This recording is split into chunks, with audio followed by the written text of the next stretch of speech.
जय Hind everyone.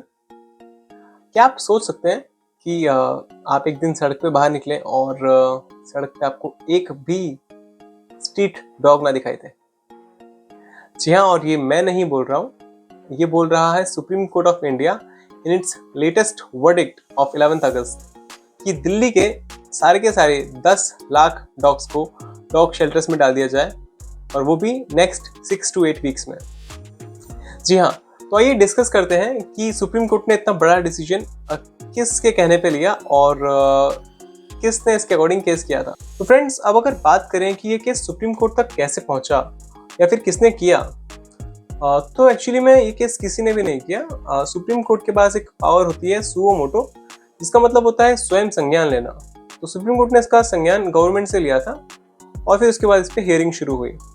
But कहानी शुरू होती है 28 जुलाई 2025 से, जब टाइम्स ऑफ इंडिया ने अपनी एक रिपोर्ट में अलार्मिंग नंबर्स मेंशन किए डॉग बाइट्स को लेके, जिसके बाद सुप्रीम कोर्ट ने इस पर सुओ मोटो लिया और गवर्नमेंट से इसके ऊपर अपना डिस्कशन करा। अब अगर बात करें कि ये आंकड़े ऐसे क्या हैं, तो अकॉर्डिंग टू एमसीडी सिर्फ दिल्ली में बीते 7 महीनों के अंदर 60,000 से ज़्यादा जो डॉग बाइट्स के केसेस हैं वो रजिस्टर हो चुके हैं। और इसी के साथ साथ हम लोगों ने बहुत रिसेंटली वीडियोस भी देखे होंगे जिसके अंदर बच्चों के ऊपर डॉग्स के ग्रुप्स को अटैक करते हुए हम लोग देख सकते हैं, और बहुत केसेस में सीवियर इंजरीज भी हुई हैं और बहुत से केसेस में डेथ्स भी हुई हैं, because of which supreme court ने अपना ये फैसला सुनाया।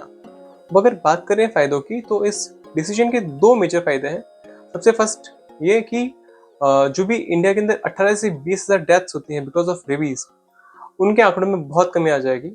और सेकेंडरीली जो भी इंडिविजुअल्स की सेफ्टी है, जैसे कि बच्चे हो गए या फिर बड़े बुजुर्ग हो गए, उनकी सेफ्टी एनहेंस होगी। बट अगर बात करें इसके नुकसानों की, तो शायद हम लोगों को बहुत कुछ देखने मिल सकता है। जैसे कि सबसे बड़ा नुकसान ये होगा कि डॉग शेल्टर्स को बनाने के लिए हमें अप्रॉक्सीमेटली 15,000 करोड़ लग जाएंगे, और ये सिर्फ इंफ्रास्ट्रक्चर बिल्डिंग कॉस्ट होगी। इसके बाद डॉग्स को फीड करने के लिए आपको अप्रॉक्सीमेटली 5 करोड़ रुपीज़ डेली लगेंगे, और फिर उसके लिए आपको वहाँ पे ह्यूमंस चाहिए होंगे जिनको आपको सैलरी पे करनी होगी, और फिर उसी के साथ साथ उनका जो भी वहाँ पे वेस्ट मैनेजमेंट होगा और बाकी की डिसीज प्रिवेंशन होगा, आपको वो सब कुछ भी देखना होगा। There is lot to consider in the picture. तो क्या जो भी नुकसान है वो सिर्फ इकोनॉमिक होगा?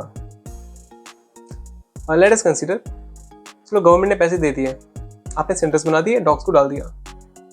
अब एक स्पीशी जो घूमने के लिए फेमस है, आपके पास उसको शेल्टर्स में जगह नहीं मिलती घूमने की, वो कितने ज़्यादा इरिटेट हो जाएंगे उस चीज़ से, उनके बिहेवियर में कितना ज़्यादा चेंज हो जाएगा। अभी हर 10 में से 1 डॉग अटैक कर रहा है, फिर हर 10 में से 9 डॉग्स अटैक करेंगे, या शायद 10 में से 10। चलो let us not consider this part. But हम लोग क्या इस चीज़ को भी भूल सकते हैं कि हम लोग एनवायरमेंट की जो लाइफ साइकिल है उसमें से एक पूरी हम ब्रीड को, एक पूरी स्पीशी को हम लोग निकाल देंगे, तो उसको रिप्लेस करने के लिए क्या हमारे पास दूसरी कोई चीज़ है?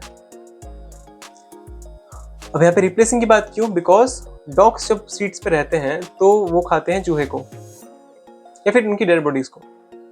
This is truth. ये वल्गर है भले, ये ट्रूथ है। जब डॉग्स चले जाएंगे तो वो डेड बॉडीज कहाँ जाएंगी चूहों की? वो बनाएंगी प्लेग। हाँ, जो आया था पेरिस में, सेम टू सेम यही डिसीजन के बाद, जब पेरिस के अंदर उन लोगों ने डॉग्स को शेल्टर्स में डाला था और फिर उनको अपना डिसीजन वापस लेना पड़ा। चलो हम लोग प्लेग को भी एक बार संभाल लेते हैं। लेट अस कंसीडर कि प्लेग भी संभाल लिया, ठीक है। बट ये ऐसा नहीं हो जाएगा कि भाई एक बंदे ने मर्डर किया और सबको जेल में डाल दिया, और सबको ये बोल के जेल में डाला कि भाई उस बंदे ने मर्डर किया था, आप मर्डर ना कर दो दूसरे लोगों का, इसलिए हम लोगों ने सबको जेल में डाल दिया। Think about it. और guys, this is just my opinion on this, and और श्योरली कमेंट कि आप लोगों का इस चीज़ पे क्या ओपिनियन है। My name is Amit. Let us be together and let us follow the lead. Thank you.